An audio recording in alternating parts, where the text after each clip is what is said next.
apparently I've been a bit quiet and people are asking for a video. So I thought I'd jump on the camera and tell you where I'm at with things. For anyone that doesn't know me and has stumbled across this video, I'm Chris Bensted, driving instructor, theory training specialist, and I co-founded the DITC, amongst other things. So there's been news. The DfT announcement has come out about some changes. Loveday has stepped down prior to that, and we're waiting to see what happens next. That's where I'm at. I've been waiting because I don't think there is anything to say. Looking at the announcement, we've got the MOD examiners being brought out. It's a lovely headline, isn't it? When you're not doing enough, the response is bring in the army. So, you know, I think that as a headline sounds really good. And when you look at the facts, I don't think there's much substance to it. So we've got 36 examiners coming out, but they're only doing 1 day a week each. So that's the equivalent of 7 examiners, assuming that we have 7 days from them. You know, that's 7 examiners. But actually, it seems like from the figures, they're going to be doing alternating weeks. So that results in that 36 becoming 8 and that 7 becoming 3.5 extra bodies on the ground. If they're doing 7 tests a day, the DVSA have said 6,500 tests are being provided. The maths make sense. Stand to be corrected if I'm wrong, and I look forward to the clear, concise communication that provides that information should it come along. So that's where that sits. So I'm not that bothered. It won't affect me on my doorstep because there's no MOD near here. So, you know, I don't think it's going to make a massive difference. If you get a new examiner and that helps you out locally, awesome. You know, there's some bums on seats.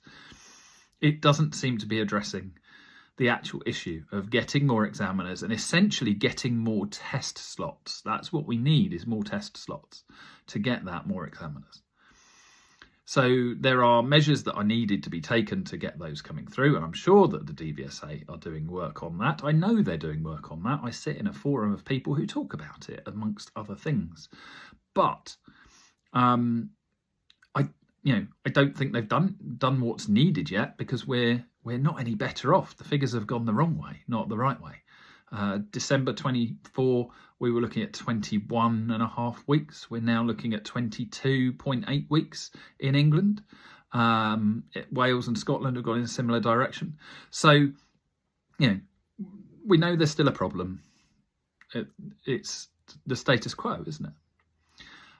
The other big factor is the fact we are losing the ability to book as instructors. Now, I 100% get that a lot of instructors do not book for their pupils. The difference is now you cannot book for your pupils. So if the environment changes, if business changes, something changes, you cannot use that to adapt your business to suit the new model. It's going to have an effect on intensive providers. It's going to have an effect on companies that try to book for pupils that they're bringing through in that kind of packaged approach. They won't be able to do it. You will still be able to book in your holiday dates or your availability dates. Don't know about you, my ADI number never seemed to work. If someone put it in, it said nothing available. So, you know, that's a small part of the system. But are we going to be involved in changes? Are we going to be able to engage in that way? We don't know. That's why I'm waiting to hear. So, you know, I didn't need to rush to a video to give information out that was already clearly out there, because we didn't have the information to actually reason it out yet. I'm still waiting. Hopefully we'll hear soon. So what does that mean? What that means is when the survey came out, and I raised the point that we were going to lose the OBS, that is when we should have written to MPs. That is when we should have stood up and been counted. And we weren't. Not enough, because it's happened. Saying it now isn't going to help. Having an opinion now isn't going to help, because it's not based on fact. So I'm waiting. And when I hear something, I'll happily share. If you've got an opinion, I would love to hear it.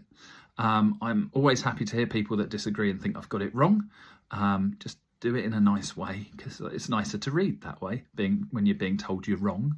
But please do. I like hearing opinions when they're based on fact and evidence. At the moment, still waiting for that to turn up. So I look forward to speaking to you again when it has.